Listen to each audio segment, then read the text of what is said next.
imagine a world where if you wanted to go from New York to Massachusetts, you had to pay a $50 toll and only use one specific route. This is the U.S. case that changed U.S. commerce laws and the development of the country. Tick, tick, tick, tick. The tick, featured show will commence shortly. Tick, tick, tick.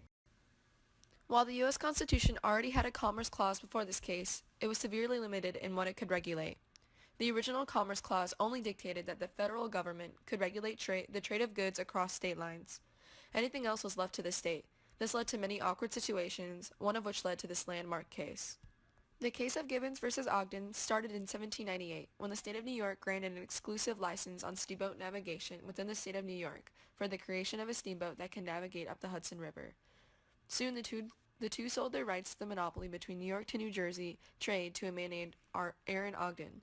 A man named Thomas Gibbons was operating upon these waters without the consent of Ogden, and in 1819, Ogden took Gibbons to the state court.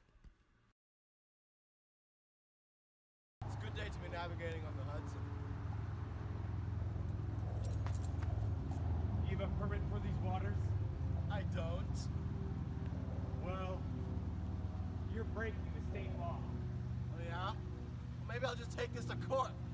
So, Mr. Stewart, I take it you were quite the expert after studying the martial court cases. Can you tell us a little bit about the Ogden versus Gibbons case? Well, you never really become an expert with these kinds of things, but I have studied them for quite a few years.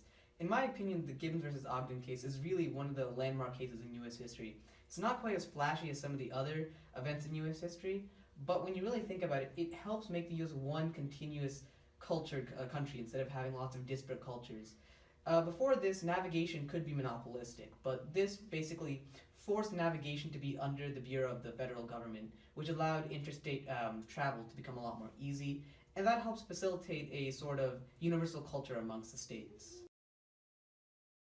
In the state court, the judge responsible for the case ruled that as the state had granted exclusive rights to operate the Hudson, Ogden was indeed in the right. They thus declared that Gibbons must cease all activity upon the Hudson River and other interstate waters. Feeling that this was unconstitutional, Gibbons had his case taken to the Supreme Court of the United States.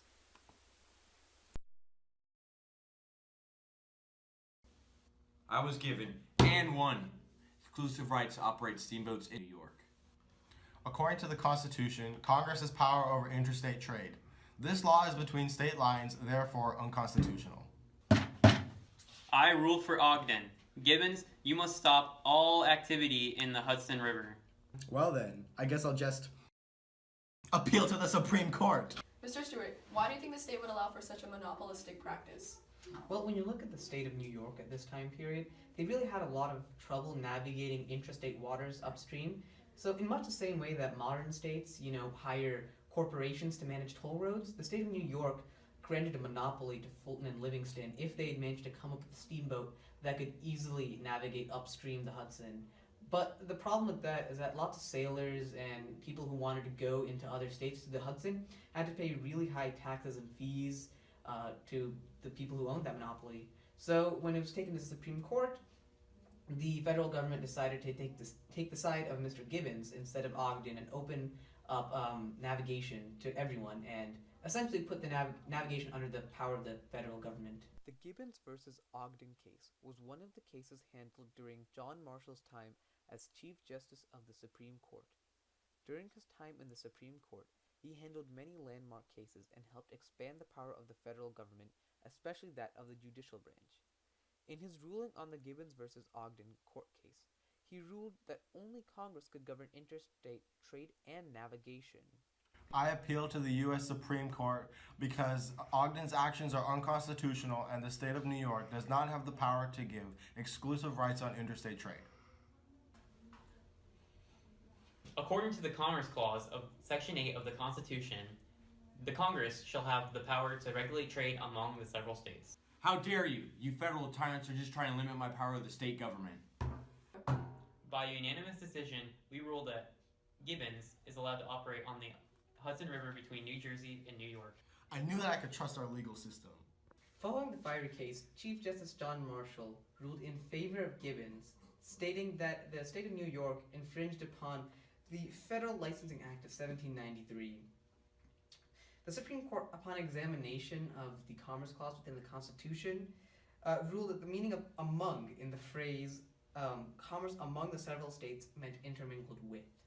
One of the major impacts of the case was that it was the first time that Congress reviewed the Commerce Clause in Article 1, Section 8 of the Constitution. This article of the Constitution greatly expanded the powers of the federal government. Not only did the case grant power to regulate commerce, but it also set the scene for future expansions in the power of Congress. Now Congress had the authority to possibly overturn any state laws about interstate commerce. Alright folks, that concludes tonight's installments. Tune in next week for another analysis of a martial court case.